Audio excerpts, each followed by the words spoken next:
Guys, आज मैं आपको बताने वाला हूं 10 ऐसे बेस्ट गवर्नमेंट जॉब जो कि आप अपने क्लास 12 के बाद ही कर सकते हो। जैसे ही आप अपने स्कूल लाइफ पास करा उसके बाद ही आप ये प्रेस्टिजियस गवर्नमेंट जॉब के लिए अप्लाई कर सकते हो एंड ये प्रेस्टिजियस जॉब की जो पोस्ट है वो ग्रैब कर सकते हो। आपको सोसाइटी में बहुत अच्छा रिस्पेक्ट देखने को मिलेगा आपके क्लास 12 के बाद ही। ये जितने भी ऑप्शंस मैं अभी आपको बता रहा हूं सब अपने आप में बेस्ट है, डिफरेंट डिफरेंट डिविजन्स में है, डिफरेंट डिफरेंट सेक्टर में है। तो अगर आपको गवर्नमेंट किसी भी सेक्टर में जाना है तो उस हिसाब से मैं आपको बताऊंगा आपके लिए कौन सा जॉब बढ़िया होगा, कौन कौन कैटेगरी है, सब कुछ। तो वीडियो एंड तक देखो। सारे जॉब्स लड़के लड़कियां सबके लिए मैं बता रहा हूं, तो ये सबके लिए एलिजिबल है। जो भी बच्चा क्लास 12 पास करेगा with minimum amount of marks, जिसकी एज 18 से 27 साल है, वो आराम से इस जॉब को कर सकता है। ओके, चलिए वीडियो शुरू करते हैं। नीचे कमेंट करके बताना आपको ये वीडियो कैसा लगा।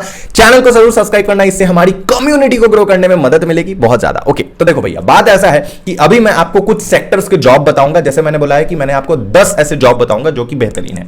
अब ये 10 के से 10 जॉब में से बेसिकली 3-4 सेक्टर है, उसके अंदर ये 10 जॉब्स आते हैं। ओके, और कुछ जॉब्स तो इतने ज्यादा प्रेस्टिजियस है, मतलब ए ग्रेड लेवल की जॉब है। कुछ जॉब जिसमें आपको सोसाइटी में भी रिस्पेक्ट मिलेगा, 80,000 तक सैलरी भी मिलेगी शुरुआत से ही। ओके, एंड आपको मतलब प्रेस्टिजियस वर्दी भी मिलेगी, सब कुछ मिलेगा आपको स्टार्टिंग से ही। कुछ जॉब लिटरली ऐसे है। ओके, तो ध्यान से देखो वीडियो को, बहुत अच्छी करियर ऑप्शन आपको बताने वाला हूं। देखो भैया, बात ऐसा है कि सबसे पहले जो मैं आपको जॉब बताने वाला हूं, सबसे पहले जो मैं आपको पोस्ट बता रहा हूं, वो आती है आपकी इंडियन एयरफोर्स के अंदर।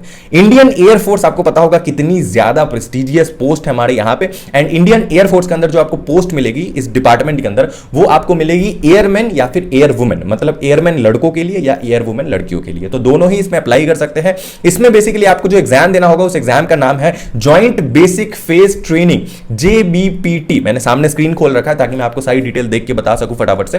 तो JBPT आपको एग्जाम देनी पड़ेगी। Consist of physical, medical and visual test. आपके तीनों तरीके के टेस्ट इसमें लिए जाएंगे। ऑब्वियसली आप एयरफोर्स में जाने वाले हो तो आपके सारे टेस्ट होंगे, फिजिकली मेंटली सब कुछ होगा। एंड आपका जो एलिजिबिलिटी है इसमें ये बेसिक है, जैसे कि आपको बेसिक 50% चाहिए अपने क्लास 12 में, एंड आप इंडियन सिटीजन होने चाहिए। ओके, आप मिनिमम भारत के नागरिक होने चाहिए, ये तो बेसिक है ही आपका होना चाहिए। उसके बाद आप इस जॉब के लिए, पोस्ट के लिए अप्लाई कर सकते हो, don't worry. Okay, and Indian air force ही नहीं, आप पूरी की पूरी एनडीए एग्जाम के लिए तैयारी कर सकते हो। एनडीए आपको पता होगा, नेशनल डिफेंस एकेडमी, जहां पे एयरफोर्स भी आ जाती है, सब कुछ आ जाती है। एयरफोर्स कर लो, नेवी कर लो, या फिर आप आर्मी सेक्टर कर लो। ओके, तो ये तीनों के तीनों डिवीजन काफी प्रेस्टिजियस है। जो सैलरी आपकी शुरुआत से ही रहेगी वो 80,000 के ऊपर ही रहेगी, 80,000 के आसपास, सारे अलाउंस वगैरह सब कुछ मिला के। तो सोसाइटी में रिस्पेक्ट भी मिलेगा, सैलरी भी मिलेगी, सब कुछ मिलेगा। बस आपको ये एग्जाम क्रैक करना पड़ेगा, नहीं तो आप अलग से इंडियन एयरफोर्स में भी जा सकते हो।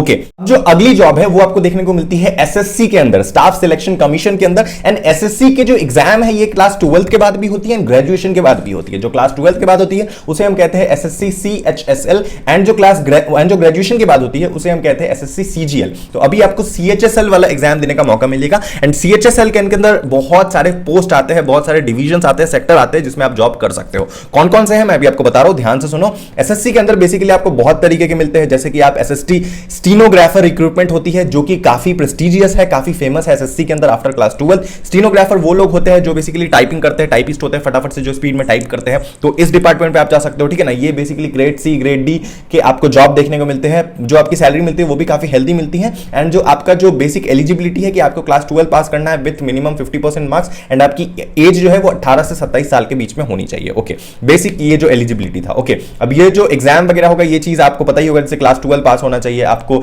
एग्जाम का जो मोड होगा वो CBT मोड होगा, ऑनलाइन एग्जाम होगा, ठीक है ना। तो यहां पे मतलब सिलेक्शन प्रोसेस क्या होगा, सिलेक्शन प्रोसेस आपका पहला सिलेक्शन प्रोसेस होगा SSC stenographer tier 1 exam, and उसके बाद SSC स्टीनोग्राफर स्किल टेस्ट। तो ये एग्जाम आपको देना पड़ेगा। उसके बाद आपको बेसिक जो आपकी पोस्टिंग होगी उसमें अलाउंस वगैरह सब कुछ मिलेंगे। ओके, उसके बाद आती है आपकी SSC मल्टीटास्किंग स्टाफ रिक्रूटमेंट। ये भी काफी अच्छा है, ये SSC के अंदर ही आता है। तो मल्टीटास्किंग स्टाफ रिक्रूटमेंट, इसकी एलिजिबिलिटी वैसी है। जो भी मैं अभी आपको जॉब बता रहा हूं कॉपी में लिख लो, एंड कहीं जाके इंटरनेट पे डिटेल्ड में सर्च करो आपको जिस भी डिपार्टमेंट में जाना है। तो SSC मल्टीटास्किंग स्टाफ रिक्रूटमेंट होती है। उसके बाद आती है आपकी SSC GD कांस्टेबल की जॉब होगी, ये भी काफी अच्छी है। आपको कांस्टेबल जॉब मतलब मिलेगी, तो ये भी बहुत अच्छा है। मतलब आज के टाइम पे समाज में आपको काफी रिस्पेक्ट मिलेगा, वर्दी भी मिलेगा। तो ये चीज आपको पता होना चाहिए। SSC के अंदर ही आता है, आप क्लास 12 के बाद दे सकते हो। ओके, उसके बाद आप RRB की एग्जाम दे सकते हो। RRB non technical popular category जो होती है NTPC रिक्रूटमेंट के अंदर आती है, ठीक है ना। जहां पे आपको मैं बताया था इसमें आपको जैसे कि जूनियर क्लर्क कम टाइपिस्ट का जॉब मिलता है, ठीक है ना। अकाउंट्स क्लर्क कम टाइपिस्ट, ये तरीके की जॉब आती है आपकी RRB के अंदर। तो these are some divisions and sector जो कि RRB के अंदर आती है। एंड एंड इसमें भी जो बेसिक एलिजिबिलिटी है, आपको 12 पास होना चाहिए, इसके भी बहुत सारे फेज होंगे, सीबीटी मोड पे एग्जाम होगा एंड जो इसकी सैलरी रहती है वो ठीक ठाक हेल्दी रहती है, आप अपने क्लास 12 के बाद इसे भी ज्वाइन कर सकते हो, ठीक है ना। उसके बाद आती है आपकी railway group D recruitment. Railway group D recruitment भी काफी फेमस है आफ्टर क्लास 12। यहां पे आपको बेसिकली जो ट्रैक मेंटेनर के जॉब होते हैं, जो ग्रुप डी लेवल के जॉब होते हैं, वो काफी फेमस है आफ्टर क्लास 12। बहुत सारे बच्चे इसके लिए अप्लाई करते हैं भारत में, ठीक है ना। जैसे आप इसमें हेल्पर या असिस्टेंट की जॉब मिल सकती है, ये कुछ ऐसी पोस्ट है रेलवे में जो आपको मिलेगी। ओके, इसके लिए भी बेसिक है कि आप क्लास 12 के बाद अप्लाई कर सकते हो एंड आपको मिनिमम वही मैंने स्कोर बताई दिया 50% ज्यादा होना चाहिए, 18 से 27 साल एज होनी चाहिए और एग्जाम आपकी सीबीटी मोड में होगी। कुछ कुछ इसमें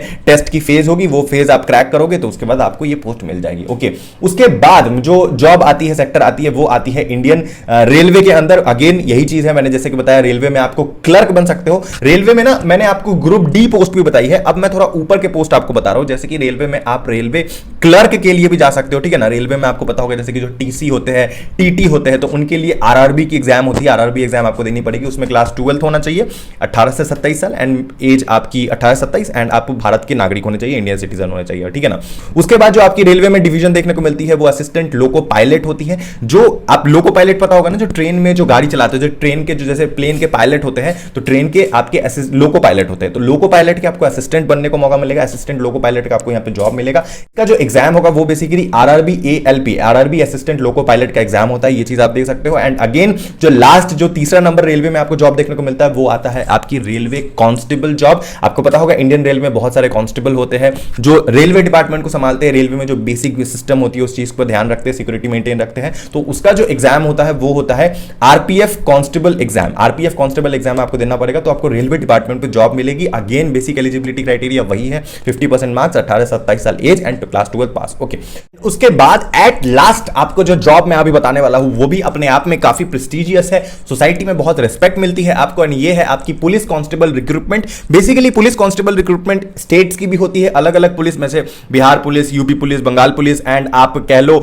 जो सेंट्रल लेवल में अगर आपको देखना है तो दिल्ली पुलिस होती है। दिल्ली पुलिस काफी ही ज्यादा मतलब खुद में ही एक काफी मतलब रेपुटेड है, क्योंकि दिल्ली पुलिस को कंट्रोल करता है आपकी सेंट्रल भी कंट्रोल करती है, स्टेट गवर्नमेंट भी कंट्रोल करती है दिल्ली की, ठीक है ना। जिसकी वजह से दिल्ली पुलिस का बहुत ज्यादा डिमांड आपको देखने को मिलता है, बहुत रिस्पेक्ट ज्यादा मिलती है, सैलरी दिल्ली पुलिस में ज्यादा होती है। तो स्टेट एंड सेंट्रल पुलिस दोनों के लिए आप अप्लाई कर सकते हो, ठीक है ना। तो ये काफी पुलिस कांस्टेबल रिक्रूटमेंट काफी अच्छा है। आफ्टर 12th ऑप्शन यहां पे आपको पुलिस बनने का मौका मिलता है, आपको वर्दी वाले जॉब मिलते हैं, ठीक है ना। तो ये कुछ बेसिक एग्जाम मैंने आपको बताया है जो दे के आप भारत के ये प्रेस्टिजियस जॉब को क्रैक कर सकते हो आफ्टर योर क्लास 12th। इसके अलावा भी बहुत सारे ऐसे ऑप्शन है जो मैं चाहूं तो आपको बता सकता हूं, अगर आप नीचे कमेंट करोगे तो मैं उन पे भी जरूर वीडियो बनाऊंगा। आने वाले टाइम में फ्यूचर में मैं यूपीएससी, एसएससी या अदर जितने भी बैंकिंग सेक्टर्स होते हैं सारी चीजों को कवर करूंगा, जितने भी गवर्नमेंट जॉब्स है। बस आप चैनल सब्सक्राइब करके रखो, नीचे अपने जो भी डाउट्स है उसको डालते रहो, मैं उसके ऊपर कमेंट करूंगा। बस आपको रुकना नहीं है, चैनल को सपोर्ट करते रहना है, तुम्हारा भाई तुम्हें सपोर्ट करते रहेगा। Okay, thank you so watching this video. अगर आपको वीडियो पसंद आई है प्लीज वीडियो को लाइक करें, चैनल पे नए हो तो पता ही है क्या करना है, कर दो please. Okay, love you, tata, bye bye.